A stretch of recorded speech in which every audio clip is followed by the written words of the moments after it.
All right, everybody, welcome to another deep dive. You ready? To get into it today? Always awesome. Okay. So, today we're diving into something that might sound a little dry at first, but I promise you it's anything but. We're talking international trade, free trade versus protectionism, the whole shebang. It's one of those topics that can seem super complicated, Yeah. But it really affects all of us. right? And the really cool thing is the source material we're looking at for this deep dive uses all this like Gen Z slang to make it actually really engaging. Yeah. They make it fun and explain it in a way that's easy to understand. Exactly. Okay, so before we go any further, let's get on the same page here. What exactly are we talking about when we throw around these terms free trade versus protectionism? Like, what's the difference? Well, think of it this way. Imagine the world is just one giant marketplace. Okay, I can picture that. Free trade basically means keeping the doors to that marketplace wide open. Goods and services, they can flow freely between countries. Minimal barriers, no restrictions. Gotcha, no cap. Let's all trade together. Right, exactly. But then what's protectionism? What's that all about? Protectionism is kind of the opposite. It's more about putting up some walls. Like literally building walls. Not necessarily literal walls, but more like putting up barriers to protect domestic industry. Oh, okay. It's like shielding them from that foreign competition. So, like, hey, we want to help our own businesses and workers first, even if it means stuff costs a little more. Yeah, that's the general idea. Okay, that makes sense. So let's jump right into all the advantages of free trade, all the use you get from it. The first one they point out is lower prices for consumers, which, hello, major win. Absolutely. Think about it. All those cheap electronics, the clothes we get. From places like China, Yeah. that's free trade doing its thing. That's right. And the reason those prices can be so low is Because of something called comparative advantage. comparative advantage. Tell me more about that. Basically, it means some countries are just better at producing, Certain things they have, like a natural advantage. yeah, kind of like they've got the secret sauce.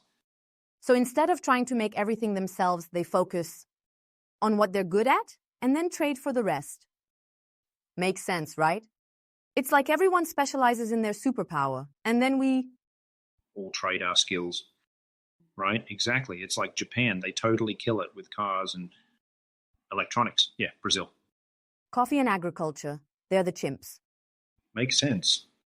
So by specializing in trading, everyone benefits. You get higher. Quality goods, and the prices are lower. Win-win. Totally. Is it like leveling up, but on... A global scale? Yeah, I love it. We can also talk about how free trade forces companies, to like level up their game too? Oh yeah, definitely. Looking at the example of Tesla.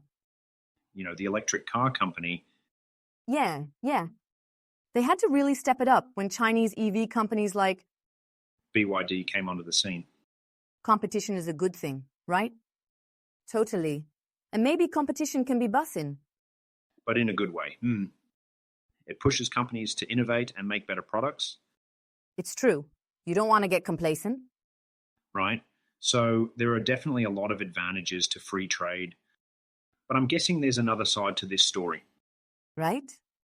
for sure. Free trade doesn't come without its potential downsides.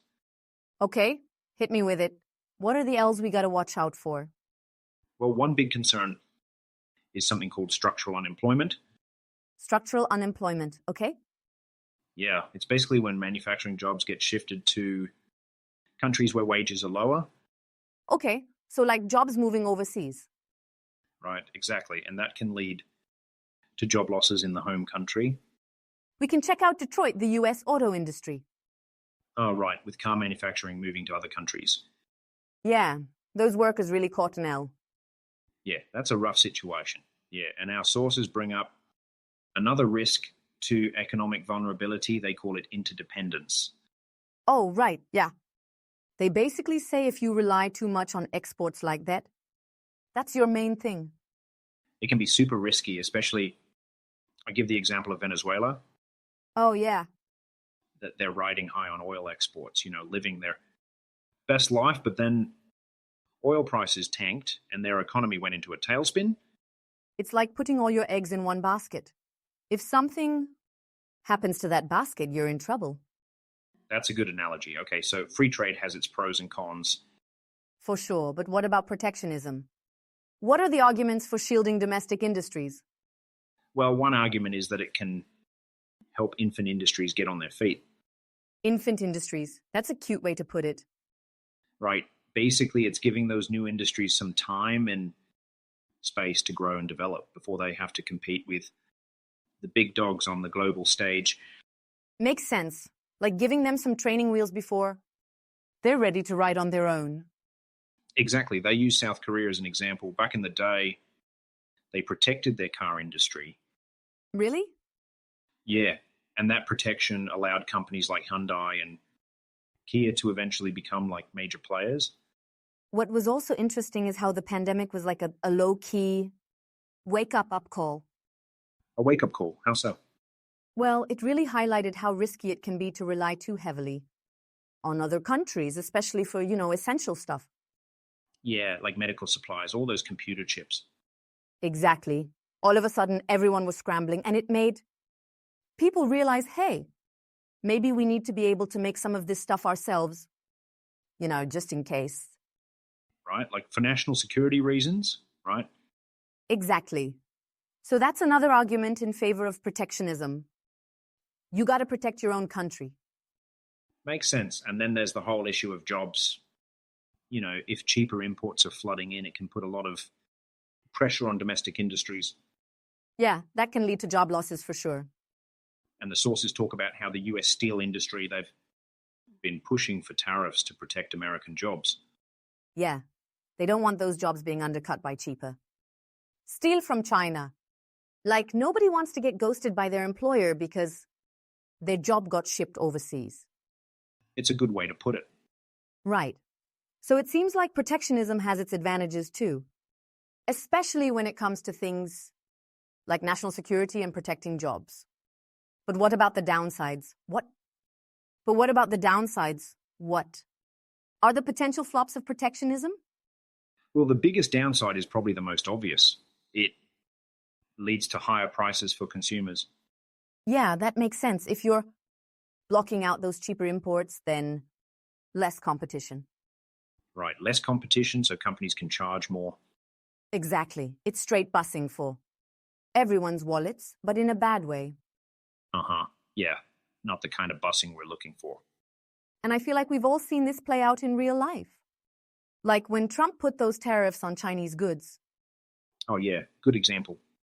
Suddenly everything was more expensive. Washing machines, solar panels, even stuff like clothes and shoes. It definitely hit consumers' wallets. For sure. And beyond just those higher prices, our sources also point out that protectionism can lead to less efficiency. Oh yeah, how so? Well, if industries are shielded from competition, they might not have as much incentive to innovate, Oh, that makes sense. It's like they get a participation trophy just for showing up. Right. They don't have to work as hard to stay ahead of the game. So the quality of their products might go down. Yeah, potentially. And then there's the most dramatic downside, trade wars. Our sources put it really well. They call it countries throwing economic hands. I love that. Right. And of course, the biggest example in recent years was that whole US-China trade war. Oh, yeah, a mess. Total mess. It hurt both of their economies and created chaos in global trade. Trade wars are definitely not a vibe. Agreed. Okay. So it's clear this whole free trade versus protectionism debate is pretty complicated. It's not like there's a clear winner or loser, right? You got that right. Our sources really emphasize that it's not black and white. It's super nuanced. Nuanced. Love that word. So, in reality, what's the best approach? Most successful economies actually use a mixed approach, they say. A mixed approach. So like a little bit of both. Yeah, basically. They embrace free trade in general, but then strategically protect certain industries when it makes sense. Okay. So it's all about finding the right balance. Do you have a good example of a country that's doing this well? Yeah, they point to Singapore. They're really committed to open trade. Okay. But they also have some government intervention in key sectors. Like they're strategic about it. They've definitely understood the assignment. I guess the big takeaway here is that there's no one. Exactly. What works for Singapore might not work for another country in a different situation. Right. We have to consider like the short-term and long-term impacts on everyone involved, consumers, workers, businesses, the whole shebang. It's a complex web for sure. Totally. So it's not as simple as just picking a side and saying, this is the right way. Exactly. It's about understanding the nuances and the trade-offs. You got it. Welcome back. So before the break, we were getting deep into this whole free trade versus protectionism thing. It's definitely more complicated than I thought. Yeah, for sure. Okay, so I'm curious, how has all this played out in history?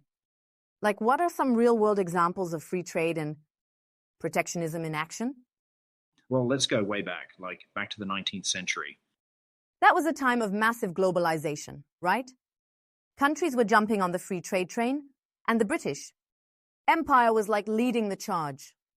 Okay, so was it all good vibes back then? Like everyone winning from free trade? Well, not exactly. It definitely brought some big benefits, like boosted economies and more trade happening around the world, but there were downsides too. Yeah. Some countries, especially developing countries, they felt like they were getting the short end of the stick. In what way? Well, they were being pushed to open up their markets to free trade, but they didn't have enough protection for their own industries. Like their industries were still kind of new, trying to get established. So they couldn't really compete with the more developed countries. Right, exactly. So even back then, people were already worried about the potential downsides of free trade, especially if you weren't already a big player on the global scene. That makes sense. So I guess that tension between the benefits and the risks of free trade has kind of always been there.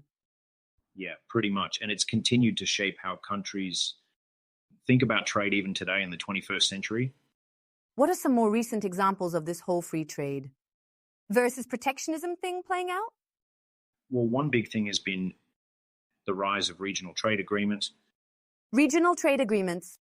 Yeah, it's kind of like countries teaming up with their buddies to make trade easier between them. Like forming a squad. Exactly. They get together and decide to reduce or even eliminate trade barriers just among themselves. The European Union, that's a classic example. They basically have a single market where goods, services, even people can move freely between the member countries. Right. Like no borders, just free flow of stuff and people. And these regional agreements, they can have a big impact on global trade overall, right? Oh, for sure. They definitely change who's trading with who and how much stuff is moving around the world. Okay. Any other specific examples come to mind? NAFTA is a big one, the North American Free Trade Agreement between the US, Canada, and Mexico. Wasn't that kind of controversial, though? Oh, yeah, definitely. Does it benefit all? What about the environment? It really showed how complex these trade issues can be.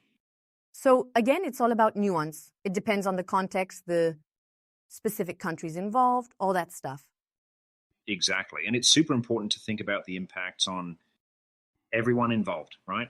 Consumers, workers, businesses, the environment. I'm curious about the future. What do you think the future of trade looks like? Well, one trend we're definitely seeing is a rise in protectionist sentiment. There's this comeback of nationalist and populist movements.